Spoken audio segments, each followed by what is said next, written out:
ಸಾಧಾರಣವಾಗಿ ಸುಪ್ರೀಂ ಕೋರ್ಟ್ನ ಒಂದು ಆದೇಶ ಇದೆ, ಯಾವುದೇ ಕಾರಣಕ್ಕೂ ಈ ಮೀಸಲಾತಿ ಇದೆಯಲ್ಲ 50% ಮೀರಬಾರದು ಅಂತ. ಬಟ್ ಸಿದ್ದರಾಮಯ್ಯ ಇದನ್ನು 75% ಮೀಸಲಾತಿ ನೀಡೋದಕ್ಕೆ ಸಿದ್ದರಾಮಯ್ಯ ಒಂದು ಮೆಗಾ ಪ್ಲ್ಯಾನ್ ಮಾಡ್ತಾ ಇದ್ದಾರೆ. ಒನ್ಸ್ ಅಗೇನ್ ಸುಪ್ರೀಂ ಆದೇಶದಂತೆ 50% ಮೀರುವಂತಿಲ್ಲ ರಿಸರ್ವೇಷನ್. ಏನು ಮಾತಾಡ್ತಾ ಇದ್ದೀರಿ ಅಂತ ನೀವು ನಮ್ಮನ್ನು ಕೇಳಿದರೆ, ಪಕ್ಕದ ತಮಿಳುನಾಡಿನಲ್ಲಿ ಇಡೀ ರಾಜ್ಯಗಳ ಪೈಕಿ ಪಕ್ಕದ ತಮಿಳುನಾಡಿನಲ್ಲಿ ಮಾತ್ರ 69% ಮೀಸಲಾತಿ ಇದೆ. ಆ ಥರದ ಮೀಸಲಾತಿ ಮಾಡೋದಕ್ಕೆ ಸಿದ್ದರಾಮಯ್ಯ ತಂತ್ರವನ್ನು ಹೆಣೆದಿದ್ದಾರೆ. ಅಂದರೆ ಹಿಂದುಳಿದ ವರ್ಗದ ಜೊತೆ ಅತಿ ಹಿಂದುಳಿದ ವರ್ಗ ಅಂತ ಕೆಲವು ಜಾತಿಗಳು ಸಿಕ್ಕಿದೆ ಇತ್ತೀಚೆಗೆ. ಬೇರೆ ಸಣ್ಣ ಪುಟ್ಟ ಒಂದು 800 ಏನೋ ಜಾತಿ ಇದೆ, ಲಿಸ್ಟಲ್ಲಿ ಇರ್ಬೋದು, ನೀವು ನೋಡಿ 800 ಅತಿ ಹಿಂದುಳಿದ. ಆ ಅತಿ ಹಿಂದುಳಿದ ಅಂತ ಹೇಳುವಾಗ ಸುಪ್ರೀಂ ಕೋರ್ಟ್ ಅದಕ್ಕೆ ವಿಶೇಷ ಸ್ಥಾನಮಾನವನ್ನು ಕೊಡುತ್ತೆ. ಒಂದು ನಂಬರ್ 1. ಎರಡನೇದು, ಈ ಜಾತಿ ಗಣತಿ ಅನ್ನೋದನ್ನು ಕೇಂದ್ರ ಸರ್ಕಾರ ಮಾಡಬೇಕು, ರಾಜ್ಯ ಸರ್ಕಾರಕ್ಕೆ ಮಾಡೋದಕ್ಕೆ ಅನುಮತಿ ಇಲ್ಲ. ಹಾಗಿದ್ರೆ ಮತ್ತೆ ಇವರೇನು ಮಣ್ಣಂಗಟ್ಟಿ ಮಾಡಿದ್ದು ಅಂತ ನೀವು ಕೇಳ್ಬೋದಲ್ವಾ? ಅದಕ್ಕೆ ಇವರೊಂದು ಹೆಸರಿಟ್ಟಿದ್ದಾರೆ. ಏನು? ಸಾಮಾಜಿಕ, ಆರ್ಥಿಕ, ಶೈಕ್ಷಣಿಕ ವರದಿ. ಜಾತಿ ಗಣತಿಯ ನೋ ಜಾತಿ ಗಣತಿ. ಮತ್ತು ಸಾಮಾಜಿಕ, ಆರ್ಥಿಕ, ಶೈಕ್ಷಣಿಕ. ಸಾಮಾಜಿಕವಾಗಿ ಏನು ಸ್ಥಾನಮಾನ ಇದೆ, ಆರ್ಥಿಕವಾಗಿ ದುಡ್ಡಲ್ಲಿ ಹೆಂಗಿದ್ದಾರೆ, ಶೈಕ್ಷಣಿಕ ಸ್ಥಾನಮಾನ ಹೇಗಿದೆ ಅಂತ ಹೇಳಿದ್ದಾರೆ. ಯಾಕೆ ಇದನ್ನು ಮಾಡಿದರು ಅಂತಂದರೆ, ಈ ಥರ ನೀವು ಜಾತಿ ಗಣತಿ ಮಾಡದೆ ಜಾತಿ ಮೀಸಲಾತಿ ಕೊಡಿ ಅಂತ ಕೋರ್ಟ್ಗೆ ಸುಪ್ರೀಂ ಕೋರ್ಟ್ಗೆ ಹೋದರೆ ಸುಪ್ರೀಂ ಕೋರ್ಟ್ ನಿಮ್ಮ ಡಿಮಾಂಡನ್ನು ಕಸದ ಬುಟ್ಟಿಗೆ ಎಸೆಯುತ್ತೆ. ಹೆಂಗೆ ಹೇಳ್ತೀರಿ ಅಂತ ನೀವು ಕೇಳ್ಬೋದು. ಮಹಾರಾಷ್ಟ್ರದಲ್ಲಿ ಮರಾಠಿಗರು ಇದೇ ಥರ ಮೀಸಲಾತಿಗೆ ಹೋದರು. ಸುಪ್ರೀಂ ಕೋರ್ಟ್ ಹಿಂಗೆ ಮುದ್ದೆ ಮಾಡಿ ಬಿಸಾಕ್ ಸರಿಯಿಲ್ಲ ಇದು ಅಂತ. ಸಿದ್ದರಾಮಯ್ಯನವರು ಮಾಡಿಸಿದಾರಲ್ಲ, ಇದನ್ನು ತಗೊಂಡೋದ್ರೆ ಹಂಗೆ ಮಾಡೋಕ್ಕೆ ಬರಲ್ಲ. ಸುಪ್ರೀಂ ಕೋರ್ಟ್ನಲ್ಲಿ ಯಾರಾದರೂ ಪ್ರಶ್ನೆ ಮಾಡಿದರೂ ಕೂಡ ಏನೂ ಆಗದಂಥ ಮುನ್ನೆಚ್ಚರಿಕೆಯನ್ನು ಸಿದ್ದರಾಮಯ್ಯ ವಹಿಸಿದ್ದಾರೆ. ಇಲ್ಲಿ ಲಿಂಗಾಯತರು ಒಕ್ಕಲಿಗರಲ್ಲ ಇವ್ರ ತಲೆಯಲ್ಲಿರೋದೇ ಬೇರೆ. ಮೀಸಲಾತಿಗೆ ವೈಜ್ಞಾನಿಕ ಆಯಾಮ ಕೊಟ್ಟಿದ್ದಾರೆ ಸಿದ್ದರಾಮಯ್ಯ. ಸಾಮಾಜಿಕ, ಆರ್ಥಿಕ, ಶೈಕ್ಷಣಿಕ ಸಮೀಕ್ಷೆ ಅಂತೇಳಿ ವರದಿ ಮಂಡನೆ ಮಾಡ್ತಾರೆ. ಎಲ್ಲೂ ಕೂಡ ಜಾತಿ ಗಣತಿ ನಾವು ಹೇಳೋದು. ಸಾಮಾಜಿಕ, ಆರ್ಥಿಕ, ಶೈಕ್ಷಣಿಕ ಸಮೀಕ್ಷೆ ಪಕ್ಕ ವೈಜ್ಞಾನಿಕ ವರದಿ ಮುಂದಿಟ್ಟುಕೊಂಡು ಮೀಸಲಾತಿ ಹೆಚ್ಚಿಸಲು ತಯಾರಿ ಮಾಡಲಿಕ್ಕಾಗತ್ತೆ. ಅತಿ ಹಿಂದುಳಿದ ವರ್ಗ ಅಂತ ಬರುತ್ತೆ. ಅಲ್ಲೊಂದು ಅವಕಾಶದಲ್ಲಿ ನೀವು ಸ್ವಲ್ಪ ಈ ಮೀಸಲಾತಿ ಬಗ್ಗೆ ಗೊತ್ತಿದ್ದವರು ಅದರ ಬಗ್ಗೆ ಮಾತಾಡ್ಬೋದು. ಜಯಲಲಿತಾ ಕಾಲಾವಧಿಯಲ್ಲಿ ಅದನ್ನು ಮಾಡಲಾಗಿತ್ತು ತಮಿಳುನಾಡಿನಲ್ಲಿ. ಓಕೆ, ಈಗ ಇದನ್ನು ಮನವರಿಕೆ ಮಾಡಿಕೊಡ್ತಾರೆ. ಅಂದರೆ ಈಗ ಒಕ್ಕಲಿಗರಷ್ಟು, ಲಿಂಗಾಯತರಷ್ಟು, ಬ್ರಾಹ್ಮಣರಷ್ಟು, ಇದೆಲ್ಲ ಏನು ನಾವು ಬಿಗ್ ಜಾತಿ, ಪ್ರಬಲ ಜಾತಿ ಅಂತ ಹೇಳ್ತೀವಲ್ವ, ಇವರೆಲ್ಲ ಸೇರಿದ್ರು ಕೂಡ 1.5 ಕೋಟಿ ಜನ. ಎಷ್ಟು? 1.5 ಕೋಟಿ ಜನ. ಉಳಿದ ಜನ ಎಷ್ಟು? ಹಿಂದುಳಿದ ವರ್ಗ, ಅಲ್ಪಸಂಖ್ಯಾತ, ದಲಿತ, SC ST ಎಲ್ಲ ಸೇರಿದಾಗ ಅದು 4.5 ಕೋಟಿ. ಈ 4.5 ಕೋಟಿ ಜನರಿಗೆ ಲಾಭ ಆಗುವಂಥ ರೀತಿಯಲ್ಲಿ, ಅರ್ಥ ಆಯ್ತಾ? ಇದನ್ನು ರಾಹುಲ್ ಗಾಂಧಿಗೆ ಸಿದ್ದರಾಮಯ್ಯನವರಂತ ಮನವರಿಕೆ ಮಾಡಿಕೊಳ್ಳಿಕ್ಕೆ ಸಿದ್ದರಾಮಯ್ಯನವ್ರಿಗಿಂತ ಬೆಸ್ಟ್ ಜನ ಬೇಕಾ?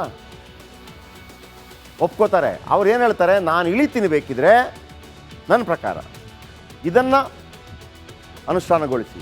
ಯಾರು ಕೆಮ್ಮಕ್ಕಾಗಲ್ಲ. ಯಾಕಂದರೆ ಕಾಂಗ್ರೆಸ್ಗೆ ಲಾಭ ಆಗುತ್ತೆ, ಅಲ್ಲಿ ಸಿದ್ದರಾಮಯ್ಯನಿಗೆ ಲಾಭ, ಅಲ್ಲಿ DKಗೆ ಲಾಭ, ಅಲ್ಲಿ ಮತ್ತೊಬ್ಬರಿಗೆ ಲಾಭ, ಜಾತಿಯವನಿಗೆ ಲಾಭ ಅಲ್ಲ, ಅಲ್ಲಿ ಕಾಂಗ್ರೆಸ್ ಪಾರ್ಟಿಗೆ ಲಾಭ ಆಗುತ್ತೆ. ಹೇಗೆ ಉಳುವವನೇ ಹೊಲದೊಡೆ ಅಂತ ಮಾಡಿದಾಗ ಕಾಂಗ್ರೆಸ್ ಪಾರ್ಟಿಗೆ ಅವತ್ತಿಂದ ಇವತ್ತಿನ ತನಕ ಹೆಂಗೆ ನಿಂತ್ಕೊಂಡ್ಬಿಡ್ತೋ ಓಟು, ಆ ಥರ ವರದಿ ಅಂಗೀಕರಿಸಲು ಪ್ಲ್ಯಾನ್ ಮಾಡಿದ ಕಾಂಗ್ರೆಸ್ ಸರ್ಕಾರ ಮತ್ತು ಸಿದ್ದರಾಮಯ್ಯ ಮೀಸಲು ಲೆಕ್ಕ ಇರೋದು 69% ಅಲ್ಲ 75%. ಅವ್ರು ಹೇಳ್ತಾರೆ 75% ಸಿಗತ್ತೆ. ಆ 75% ಕೊಟ್ಟಿದ್ದು ನಾವು ಅಂತ ಆಗತ್ತೆ. 75% ಮೀಸಲು ಹೆಚ್ಚಿಸಿ ಎಲ್ಲ ವರ್ಗಕ್ಕೆ ಗಿಫ್ಟ್ ನೀಡಲು ಸಿದ್ಧತೆ. ಎಲ್ಲ ವರ್ಗಕ್ಕೆ ಸಿಗುತ್ತೆ. ಹಿಂದುಳಿದ ವರ್ಗ, ದಲಿತರು ಎಲ್ಲರಿಗೂ ಹಂಚಿಕೆ ಪ್ಲ್ಯಾನ್. ಹಿಂದುಳಿದ ವರ್ಗ, ದಲಿತರು, ಅತಿ ಹಿಂದುಳಿದ ವರ್ಗಕ್ಕೆ ಬಂಪರ್. ಆ ಜಾತಿ ಯಾವುದು ಅಂತ ಗೊತ್ತಿಲ್ಲ ಇಲ್ಲಿ ತನಕ, ಅದೀಗ ಕಂಡುಹಿಡಿದಾರೆ ನೋಡಿ. ನಾಳೆ ನಿಮ್ಗೆ ಕೊಡ್ತೀನಿ ನಾನು. ಅತಿ ಹಿಂದುಳಿದ ವರ್ಗ ಅಂತ ಯಾವುದು ಅಂತ ಗೊತ್ತು. ಅತಿ ಹಿಂದುಳಿದ ವರ್ಗ ಅವರು ಕೊಡಬೇಕು, ಅವರನ್ನು ಮುನ್ನೆಲೆಗೆ ತರಬೇಕು ಅಂತೇಳಿ ಸುಪ್ರೀಂ ಕೋರ್ಟ್ ಹೇಳುತ್ತೆ. ಇದನ್ನು ಮಾಡ್ತಾರೆ. ಈಗ ಸಿದ್ದರಾಮಯ್ಯ ಇದನ್ನು ಇಟ್ಕೊಂಡು ಇದನ್ನು ಅನುಷ್ಠಾನಗೊಳಿಸಿ ರಾಜೀನಾಮೆ ಕೊಡ್ತೇನೆ ಅಂತಂದಾಗ ಶತಾಯ ಗತಾಯ ಕೊಡಬೇಕಾಗತ್ತೆ. DK ಕೂಡ ಅನುಷ್ಠಾನ ಮಾಡಿ ಸರ್ ಅನ್ನಬೇಕಾಗತ್ತೆ. ಇದು ಸಿದ್ದರಾಮಯ್ಯನವರ ತಲೆ. ನೆಕ್ಸ್ಟ್, ಸಾಧಾರಣವಾಗಿ ಸುಪ್ರೀಂ ಕೋರ್ಟ್ನ ಒಂದು ಆದೇಶ ಇದೆ, ಯಾವುದೇ ಕಾರಣಕ್ಕೂ ಈ ಮೀಸಲಾತಿ ಇದೆಯಲ್ಲ 50% ಮೀರಬಾರದು ಅಂತ.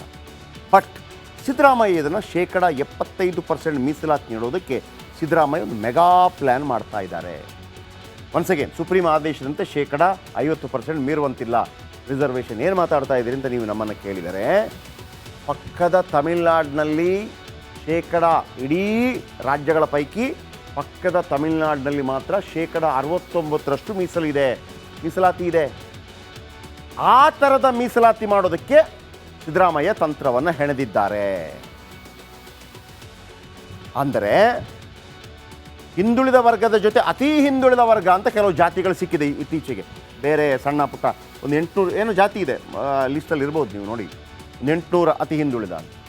ಆ ಅತಿ ಹಿಂದುಳಿದ ಅಂತ ಹೇಳುವಾಗ ಸುಪ್ರೀಂ ಕೋರ್ಟ್ ಅದಕ್ಕೆ ವಿಶೇಷ ಸ್ಥಾನಮಾನವನ್ನು ಕೊಡುತ್ತೆ. ಒಂದು ನಂಬರ್ 1. ಎರಡನೇದು, ಈ ಜಾತಿ ಗಣತಿ ಅನ್ನೋದನ್ನು ಕೇಂದ್ರ ಸರ್ಕಾರ ಮಾಡಬೇಕು, ರಾಜ್ಯ ಸರ್ಕಾರಕ್ಕೆ ಮಾಡೋದಕ್ಕೆ ಅನುಮತಿ ಇಲ್ಲ. ಹಾಗಿದ್ರೆ ಮತ್ತೆ ಇವರೇನು ಮಣ್ಣಂಗಟ್ಟಿ ಮಾಡಿದ್ದು ಅಂತ ನೀವು ಕೇಳ್ಬೋದಲ್ವಾ?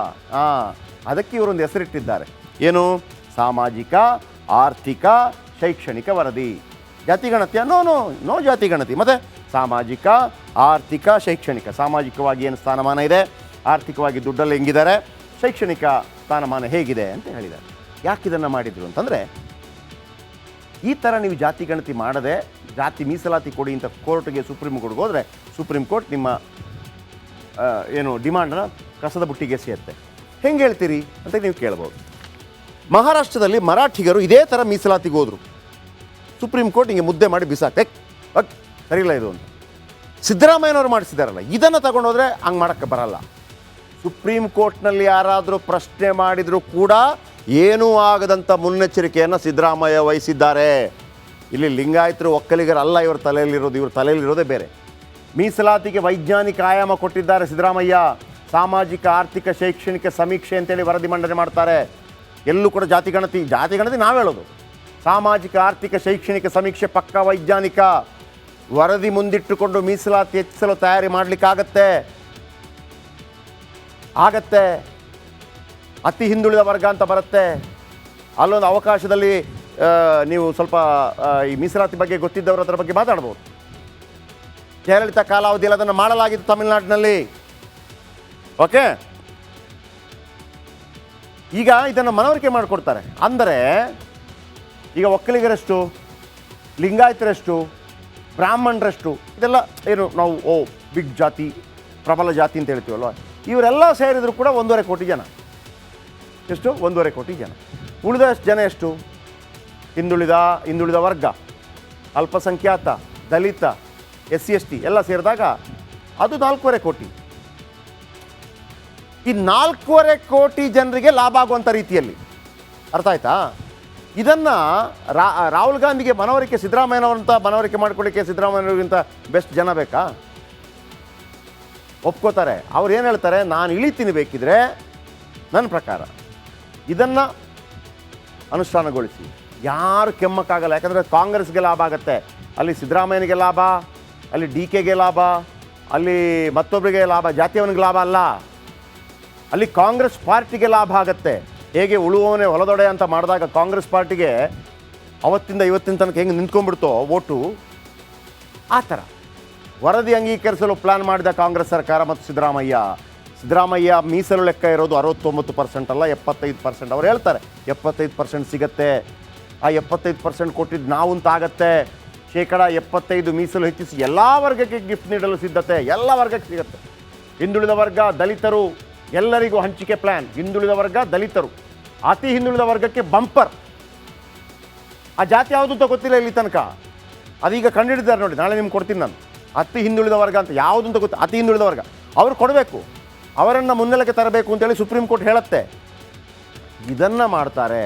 ಈಗ ಸಿದ್ದರಾಮಯ್ಯ ಇದನ್ನು ಇಟ್ಕೊಂಡು ಇದನ್ನು ಅನುಷ್ಠಾನಗೊಳಿಸಿ ರಾಜೀನಾಮೆ ಕೊಡ್ತೇನೆ ಅಂತಂದಾಗ ಗತಾಯ ಕೊಡಬೇಕಾಗತ್ತೆ.